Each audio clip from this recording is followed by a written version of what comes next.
तो हम लोग आते हैं अगले क्वेश्चन पर। Question number 18। A ray of light fall normally on refracting face of a prism. Refractive index 1.5। ये एक प्रिज्म है जिसका रिफ्रैक्टिव इंडेक्स 1.5 है। इसको एंगल ऑफ प्रिज्म कहते हैं। सपोज ए है। A ray of light fall normally, ध्यान से देखिए, साफ साफ लिखा है। A ray of light fall normally on a refracting face of a prism। Prism के रिफ्रैक्टिंग फेस पर, ये दोनों फेस रिफ्रैक्टिंग होता है, उसमें किसी एक फेस पर नॉर्मली इंसिडेंट करता है। नॉर्मली इंसिडेंट करने का मतलब नॉर्मली ही रिफ्रैक्ट करेगा। What is the angle of prism if the ray just fail to emerge from prism. ये रे जब यहां आया तो यहां से वो बाहर नहीं निकला, फेल टू इमर्ज। इसका मतलब ये हुआ कि इस पॉइंट पर अगर हम नॉर्मल ड्रॉ करें, इसको एंगल ऑफ इंसिडेंस कहेंगे, तो लाइट यहां से बाहर नहीं, जस्ट फेल टू इमर्ज। अगर ये वैल्यू क्रिटिकल एंगल से थोड़ा सा ज्यादा हो जाए तो रिफ्लेक्ट कर जाएगा। क्रिटिकल एंगल के बराबर हो जाए तो हम लोग कहेंगे जस्ट फेल टू इमर्ज। तो जस्ट फेल टू इमर्ज होने के लिए कंडीशन क्या है कि ये जो एंगल है ये थीटा सी के बराबर होना चाहिए। थीटा सी के बराबर होगा तो ऐसे करके बाहर निकलेगा। अब जब ऐसे करके बाहर निकलेगा तो तुम में से कोई मूर्ख लोग होगा, वो कहेगा कि सर इमर्ज तो कर गया। अरे भाई, तो इससे थोड़ा सा ज्यादा कर दोगे, इन्फिनिट डेसिमल स्मॉल, तब तो ये रिफ्लेक्ट कर जाएगा ना। तो थोड़ा सा ज्यादा है, थोड़ा सा ज्यादा है, तो answer just fail to emerge के लिए लिमिटिंग केस तो वही होगा। ये एंगल कितना होगा? ये एंगल थीटा सी है, तो बताओ एंगल ऑफ प्रिज्म क्या होगा। अब सब रे डायग्राम तुमको अगर समझ आ गया तो देखो, ये एंगल ए है, ये एंगल 90 है, ये एंगल कितना होगा 90 माइनस ए। ये वाला एंगल कितना होगा ए के बराबर, यानी थीटा सी कितने के बराबर हो गया ए। और साइन थीटा सी कितना होता है μ2 बाय μ1 या μ1 बाय μ2। इसमें फार्मूला में आपको दिक्कत नहीं है। इस मीडियम और इस मीडियम के लिए आपको म्यू निकालना है, तो जो कम रिफ्रैक्टिव इंडेक्स होगा वो ऊपर लिखाएगा और जो ज्यादा रिफ्रैक्टिव इंडेक्स होगा वो नीचे लिखाएगा। थीटा सी के जगह पर ए रख दो, ए हो जाएगा साइन इनवर्स 2/3। इस क्वेश्चन का आंसर ये हो गया 19 नंबर क्वेश्चन। 19 बिल्कुल 17 जैसा ही है, तो आप लोग उसको एक बार अपने से ट्राई करिए पहले, फिर आगे देखिएगा। कोई भी क्वेश्चन जो आपसे पहले नहीं बना है, जब आप इस वीडियो को देख रहे हैं तो उस क्वेश्चन को अपने सामने रखिए, पहले फिर से एक बार ट्राई करिए, नहीं बने तब इसको देखिए। तुरंत देख देख करके फटाफट क्वेश्चन सॉल्व करने ना, नहीं, बात आपको समझना है। 19 है, when an object is at distance u1 and u2 from a lens, a real image and a virtual image is formed respectively, have same magnification। ये सपोज करो एक लेंस है, इसका फोकल लेंथ सपोज करो f है, ये f, ये 2f, ये f, ये 2f। कह रहा है कि जब एक ऑब्जेक्ट को आप u1 पर रखते हैं, यहां से u1 डिस्टेंस पर, तो रियल इमेज बनता है, और U2 पर रखते हैं तो वर्चुअल इमेज बनता है ऑफ सेम मैग्निफिकेशन। ये बताइए कि अगर ऑब्जेक्ट को यहां रखेंगे तो इमेज कहां बनेगा? ऑब्जेक्ट को अगर इस रीजन में रखते हैं तो इमेज इस रीजन में बनता है। सपोज करो कि इस ऑब्जेक्ट का इमेज यहां पर बन रहा है, तो इससे तो बड़ा साइज का होगा। सपोज करो मैग्निफिकेशन 2 है, तो रियल ऑब्जेक्ट का रियल इमेज इन्वर्टेड होता है। ये फर्स्ट केस में है O1, उसका इमेज ये है I1। क्वेश्चन पढ़ने के बाद आपको डायग्राम ड्रॉ करके उसको एनालाइज करना होगा, क्योंकि बात थ्योरी तो आप पहले पढ़ चुके हैं कि लेंस में अगर ऑब्जेक्ट इधर मूव करता है तो इमेज भी उधर ही मूव करता है। थ्योरी तो यही है। ऑब्जेक्ट इंफिनिटी पर है तो इमेज इस फोकस पर होगा, ऑब्जेक्ट जैसे जैसे इधर जाएगा इमेज इधर की तरफ जाएगा। ऑब्जेक्ट अगर इस रीजन में है तो इमेज इधर बनेगा। अब जैसे ही ऑब्जेक्ट इधर हो जाएगा इस रीजन में, तो इमेज इधर ही बनना शुरू हो जाएगा। सेकंड केस में O2, ये डिस्टेंस आपको दिया हो। फर्स्ट केस में कितना डिस्टेंस है U1, ये डिस्टेंस है U1, और सेकंड केस में ये डिस्टेंस कितना है, दिस इज U2।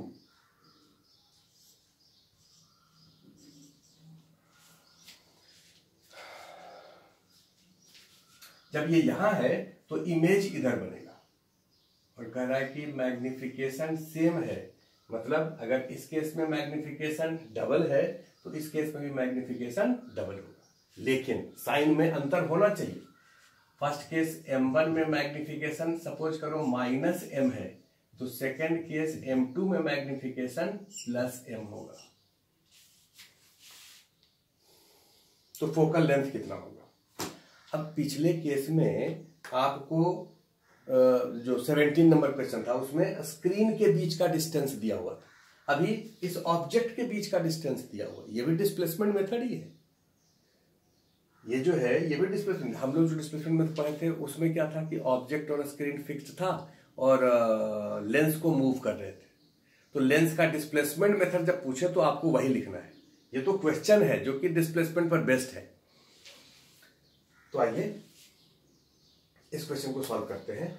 आपको U1 और U2 दिया हुआ है, ये डिस्टेंस U1 है और ये डिस्टेंस U2 है, और आंसर आपको U1 U2 के टर्म में लिखना है। इस लेंस का फॉर्मूला आप लिख दीजिए।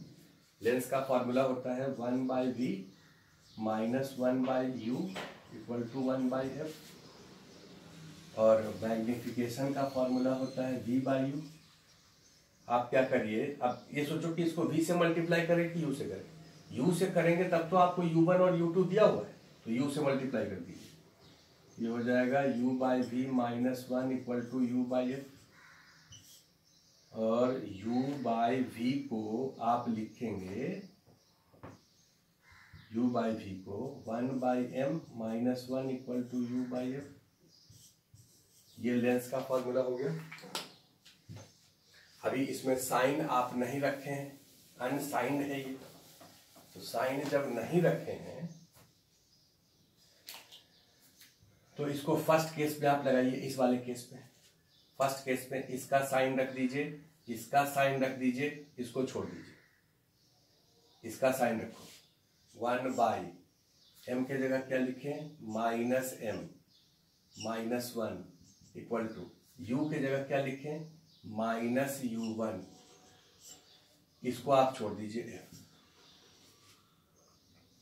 इसी फॉर्मूला को सेकंड केस में लगाओ, इस वाले केस में 1/m के जगह क्या लिखाएगा, m - 1, u के जगह -u2/f।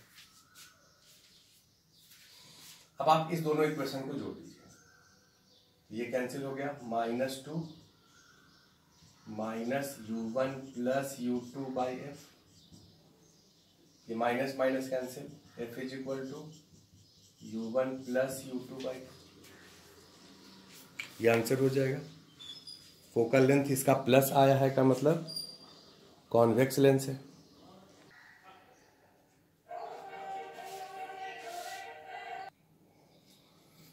तो हम लोग आते हैं क्वेश्चन नंबर 22 पर। 22 नंबर क्वेश्चन आप पढ़ें। इसमें लिखा है a glass prism refractive index 1.5। इस प्रिज्म का रिफ्रैक्टिव इंडेक्स दिया है 1.5। Immersed in water 4/3। Light beam incident normally on face AB। इस पर देखो नॉर्मली इंसिडेंट किया है। Is totally reflected to reach the face BC। Totally reflected to reach the face BC। इस वाले रे को अगर हम ऐसे दिखाएं, नॉर्मली इंसिडेंट किया तो यहां नॉर्मली रिफ्रैक्ट करेगा, इस वाले सरफेस पर इंसिडेंट होगा, और यहां पर इंसिडेंट होने के बाद ये BC सरफेस पर, इस पर इंसिडेंट हुआ है टोटली रिफ्लेक्ट होकर। इसका मतलब यहां पर टोटल इंटरनल रिफ्लेक्शन होगा। ये अगर नॉर्मल है, इसको एंगल ऑफ इंसिडेंस कहेंगे, तो उतने ही से ये रिफ्लेक्ट करेगा। जो क्वेश्चन कहा गया है उसमें साफ साफ लिखा है कि यहां पर टोटल इंटरनल रिफ्लेक्शन होगा और फिर ये बीसी पर पहुंचेगा। इफ साइन थीटा, तो थीटा का वैल्यू क्या होगा? अगर ऐसा है तो ये थीटा क्या होगा ये बताना। ये बताओ कि इस वाले पॉइंट पर टोटल इंटरनल रिफ्लेक्शन हो, इसका क्या कंडीशन होगा? कहीं भी किसी भी पॉइंट पर टोटल इंटरनल रिफ्लेक्शन होता है, उसका कंडीशन क्या होता है कि उस पॉइंट पर angle of incidence critical angle से ज्यादा होना चाहिए। भाई ये एंगल अगर थीटा है, ये 90 है, ये 90 माइनस थीटा होगा, ये एंगल थीटा होगा। इस वाले पॉइंट पर एंगल ऑफ इंसिडेंस तो यही है, तो कंडीशन होगा यहां टोटल इंटरनल रिफ्लेक्शन का, ये जो एंगल ऑफ इंसिडेंस है ये ग्रेटर देन थीटा सी होना चाहिए। अब दोनों तरफ साइन ले लीजिए, sine theta greater than sine theta C, और साइन थीटा सी कितना होता है? Sine theta greater than sine theta C कितना होगा इस दोनों मीडियम के लिए? ये डेंसर है, ये रेयर है, तो रेयर बाय डेंसर, तो ये हो जाएगा 4/3/2 मतलब 8/9, तो साइन थीटा ग्रेटर देन 8/9, ये आंसर होगा। तो फर्स्ट आंसर इसका सही हो गया। 24, क्योंकि 23 तो वेव ऑप्टिक्स का है, 22 भी वेव ऑप्टिक्स का है, बाकी जो छोड़े हैं सब वेव ऑप्टिक्स का है। आज ये 24 पर, a parallel narrow beam of light is incident on surface of transparent hemisphere radius R. ये हेमिस्फीयर है जिसका रेडियस आर है, इसका रेडियस आर का मतलब इस सरफेस का रेडियस ऑफ कर्वेचर भी आर ही होगा क्योंकि हेमिस्फीयर है। तो रिफ्रैक्टिव इंडेक्स 1.5, ये 0.5 नहीं 1.5 है। Refractive index 1.5 as shown. Position of image formed by refraction at spherical surface only. Spherical surface से केवल रिफ्रैक्शन हो तो कहां पर इमेज होगा? भाई ये जो डायग्राम तुमको लिखा हुआ है, अगर इस हेमिस्फीयर को जो ऐसे है इसको अगर हम सीधा कर दें तो ये वाला जो लाइट ऐसे आ रहा है वो लाइट ऐसे आने लगेगा। ये डायग्राम और ये डायग्राम में क्या कोई फर्क है? कोई फर्क नहीं है। जो आंसर इसका होगा वही आंसर इसका होगा। अब तुमसे कह रहा है कि केवल इस सरफेस से रिफ्रैक्शन के बाद इमेज कहां बनेगा? अरे भाई ये पैरेलल बीम ऑफ लाइट जो आ रहा है, अगर पैरेलल बीम ऑफ लाइट ऐसे आए या पैरेलल बीम ऑफ लाइट ऐसे आए तो क्या फर्क होगा? कोई फर्क नहीं होगा। द ओनली डिफरेंस इज ये पैरेलल बीम ऑफ लाइट ये बता रहे हैं कि ऑब्जेक्ट जो है वो प्रिंसिपल एक्सिस से ऊपर है और कहां पर है? इंफिनिटी पर है। ऑब्जेक्ट इंफिनिटी पर है, प्रिंसिपल एक्सिस से ऊपर है। क्वेश्चन पहले डिस्कस किए हैं, मून और मून वाला क्वेश्चन याद होगा कि मून का रेडियस दिया हुआ है तो उसका इमेज का रेडियस क्या होगा? मून इंफिनिटी पर है तो इमेज कहां बनेगा? फोकस पर बनेगा।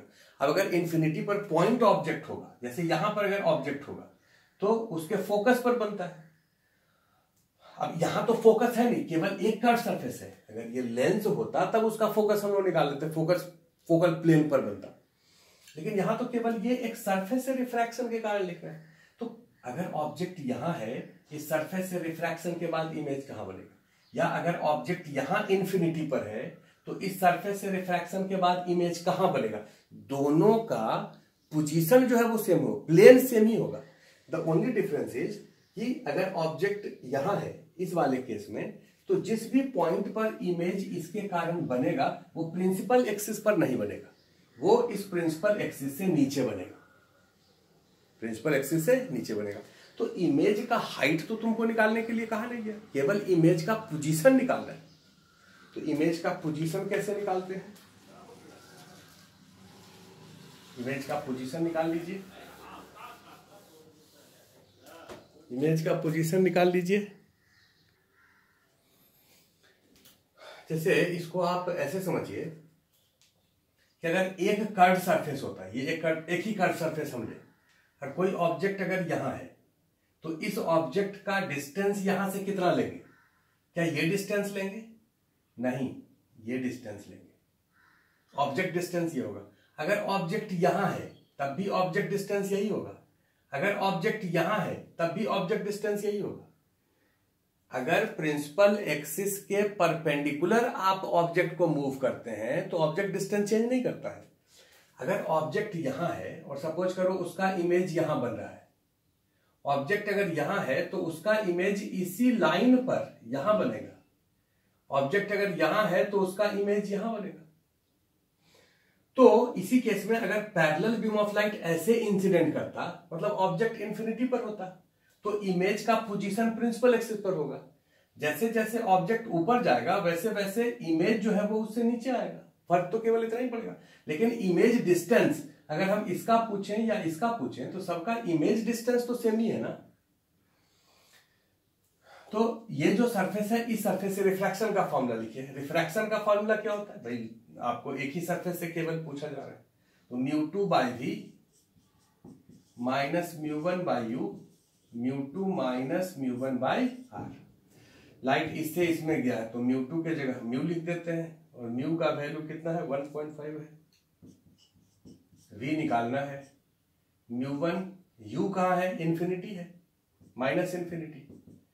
μ2 minus μ1 by R, R positive है, ये वाला टर्म 0 हो गया।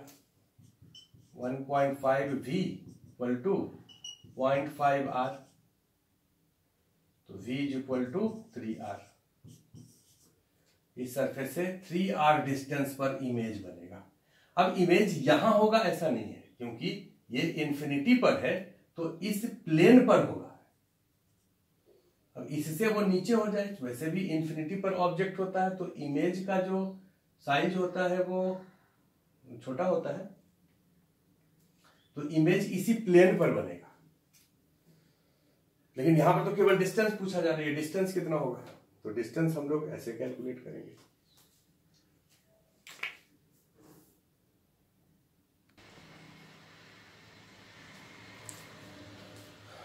तो आइए अब एक्सरसाइज 4 पर। एक्सरसाइज 4 का सबसे पहला क्वेश्चन जो हम लोग डिस्कस करने जा रहे हैं वो है 1। ये क्वेश्चन सब लोगों के लिए है, जो लोग मेडिकल टारगेट के स्टूडेंट हैं, मॉर्निंग बैच के, वो भी इस क्वेश्चन को करेंगे और बाकी सब लोग तो करेंगे, क्योंकि कुछ क्वेश्चन जो मोर देन 1 में है ये बिल्कुल थ्योरेटिकल है, थ्योरेटिकल बेस्ड है, तो उसको आप कर सकते हैं मेडिकल वाले बच्चे। जो बड़ा क्वेश्चन होगा उसको हम लोग छोड़ देंगे, उसको हम यहाँ पर लिख देंगे कि ये मेडिकल के लिए नहीं है। लेकिन जो बच्चे इसको समझना चाहते हैं तो उनको हम रोक भी नहीं सकते, समझने के लिए आप में से सब फ्री है। तो आइए क्वेश्चन नंबर 1 पर लिखा है, which of the following is or incorrect statement. आपको इनकरेक्ट पता करना है, करेक्ट नहीं। In case of concave mirror, ये कॉनकेव मिरर है, ये f है और ये 2f है। आपको ये पहले से पता है कि ऑब्जेक्ट यहां है तो इमेज यहां बनता है, और ऑब्जेक्ट यहां है तो इमेज यहां बनता है। ऑब्जेक्ट यहां है तो इमेज यहां बनता है, ऑब्जेक्ट यहां है तो इमेज यहां बनता है। अब जो छोटे समंदर का मछली है वो छोटा होगा, जो बड़े समंदर का मछली है वो बड़ा होगा। अगर ऑब्जेक्ट यहां है और इमेज यहां बनता है तो इमेज छोटा होगा, ऑब्जेक्ट यहां है इमेज यहां बनता है तो इमेज बड़ा होगा। पहला ऑप्शन क्या है, an enlarged image is only formed when object is lies within focus and pole. अगर ऑब्जेक्ट को पोल फोकस के बीच में रखते हैं तब इसका इनलार्ज्ड इमेज बनता है, ये तो हम लोग जानते हैं। लेकिन क्या केवल इसी केस में इनलार्ज इमेज बनेगा या और कोई दूसरा केस है? भाई अगर ऑब्जेक्ट को आप यहां रखेंगे, यहां पर अगर हम इसी ऑब्जेक्ट को रख दें तो इसका भी इनलार्ज इमेज यहां बनेगा। तो केवल एक केस नहीं, 2 केस हो सकता है। इसका मतलब यह स्टेटमेंट इनकरेक्ट है। दूसरा है, virtual image is always enlarged.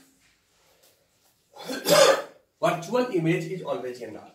तो वर्चुअल इमेज कब बनेगा, जब ऑब्जेक्ट को यहां रखेंगे। ऑब्जेक्ट को अगर यहां रखते हैं तो इमेज वर्चुअल होता है, और ये इमेज क्या है, इनलार्ज है। आप यहां पर रखिए तो इन्फिनिटी पर बनेगा और ये बहुत बड़ा होगा।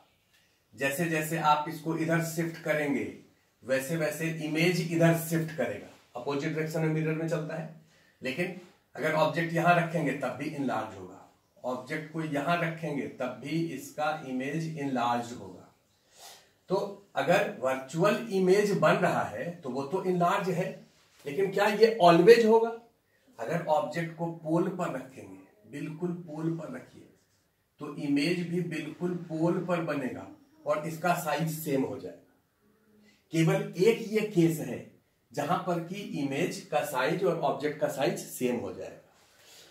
तो इस क्वेश्चन का आंसर भी हमारे अनुसार इनकरेक्ट होना चाहिए, क्योंकि ऑलवेज इनलार्ज तो नहीं है।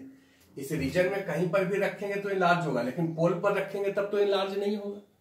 पोल पर रखेंगे तो इमेज वर्चुअल होगा, लेकिन ये इनलार्ज नहीं होगा, इसलिए ये भी इनकरेक्ट होना चाहिए। जबकि इसके आंसर में इसको दिया हुआ है कि ये करेक्ट है, तो आंसर ये सोच करके लिखा है कि इसके बीच में कहीं पर रखें। यहां पर एक केस को कंसीडर नहीं किया गया, लेकिन अगर हम समझें या आप इस बात को समझें तो इस वाले पोजीशन पर रखे हैं तो सेम साइज का होगा, इसलिए इसको भी इनकरेक्ट होना चाहिए। तो आप आंसर को थोड़ा करेक्ट कर लीजिए और ये बी ऑप्शन भी सही हो जाए, क्योंकि ये भी इनकरेक्ट है। आगे है तीसरा, enlarged image are formed for two position of object. Enlarged images are formed for two position of object. Object के दो पोजीशन के लिए इनलार्ज इमेज होगा? नहीं भाई, ऑब्जेक्ट यहां रहे, ऑब्जेक्ट यहां रहे, ऑब्जेक्ट यहां रहे, यहां रहे, तो इनफाइनाइट पोजीशन होगा। यहां से यहां तक तो ऑब्जेक्ट का इनफाइनाइट पोजीशन है, यहां से यहां पे इनफाइनाइट पोजीशन है, जिसके लिए इमेज क्या होगा? इनलार्ज होगा। तो ये स्टेटमेंट गलत है। Enlarge images are always erect. क्या इनलार्ज इमेज हमेशा इरेक्ट होगा? नहीं। अगर यहां पर ऑब्जेक्ट रखे हैं तो ये इरेक्ट है, लेकिन अगर यहां पर ऑब्जेक्ट रखे हैं तो ये इन्वर्टेड है। तो इनलार्ज इमेज जो है वो ऑलवेज इरेक्ट नहीं होगा इस केस में। तो ये चारों स्टेटमेंट इनकरेक्ट है, इसलिए इसका आंसर चारों होना चाहिए। ये फर्स्ट क्वेश्चन था। अब आ जाइए सेकेंड नंबर क्वेश्चन पर। लिखा है, when a light ray traveling in air enter into medium refractive index mu।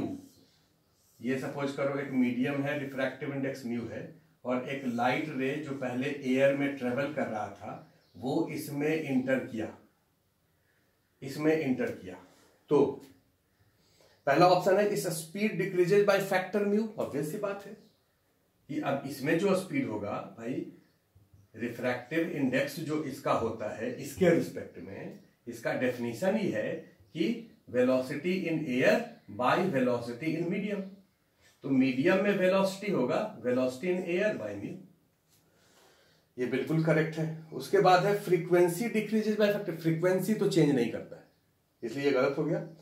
Wavelength decreases by factor mu, सही बात है। वेलोसिटी इन एयर होगा frequency into wavelength. Velocity in medium होगा frequency into wavelength in medium. Frequency cancel हो गया, तो अब जो वेवलेंथ मीडियम में होगा ये होगा wavelength in air by mu. तो वेवलेंथ भी 1 बाय म्यू हो जाएगा। Decreases bye a factor mu, मतलब 1 बाय म्यू से डिवाइड 1 बाय म्यू हो जाएगा। ऑल ऑफ द एबव, ये गलत है। तो ए और सी ऑप्शन इसका सही होना चाहिए। इसके बाद आइए क्वेश्चन नंबर 3 पर।